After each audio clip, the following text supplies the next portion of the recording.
Ito mga master, Toyota Vios 2009 model.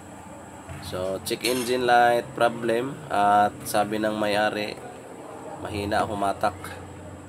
So, ito yung titingnan natin. So, start. Bago natin tingnan yung video, Happy New Year sa inyong lahat mga master. So, ayun, umandar na siya. Kita natin yung kulay dilaw na hindi na mamatay pag andar ng engine. So dito naman sa RPM niya, steady pero delayed siya. May nararamdaman ako, delayed talaga. So hindi ito yung original talaga ng pick up ng accelerator.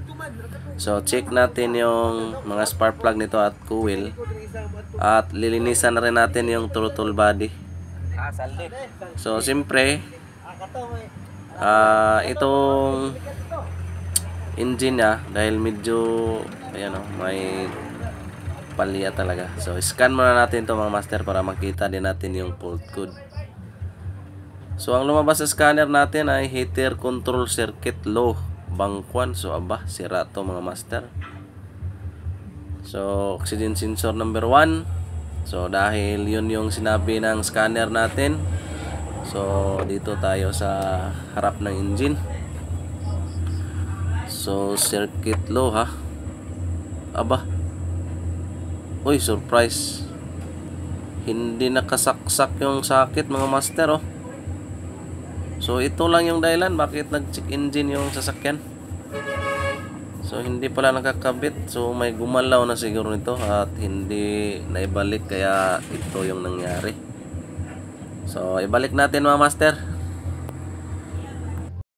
So nabunot lang yung oxygen sensor bangkwan mga master.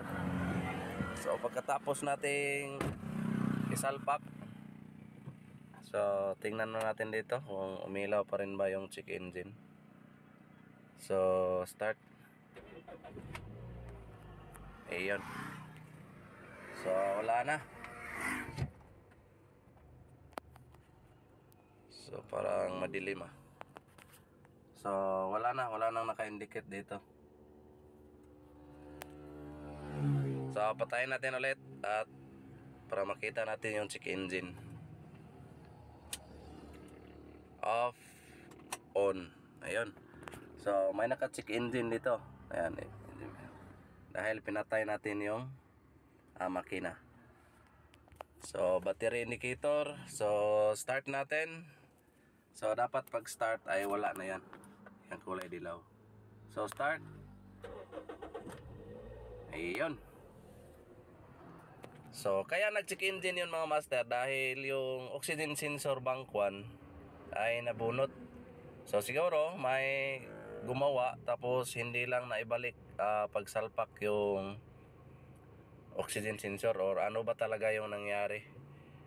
So ang sabi kasi nito nung may-ari, so naubusan to ng gas tapos ayun hindi na umandar. So may ginalaw sila. Siguro na galaw din nila yung oxygen sensor ng socket. Kaya nag-check engine. Kaya pumunta sa atin dito at yun nga, ginamitan natin ng scanner para madali yung troubleshooting. So yun lang yung dahilan kaya nag-check engine siya. So hanggang dito na lang yung video. So napaka basic lang talaga. Dapat kasi mga master pag may bunutin tayo ng mga socket, lalong lalo na sa mga electronic na mga sasakyan, so ibalik niya talaga. Tapos tanggalan niyo ng negative na battery para sureball na walang ma-detect si ECU na may binunot. So hanggang dito na lang yung video natin mga master at God bless ating lahat.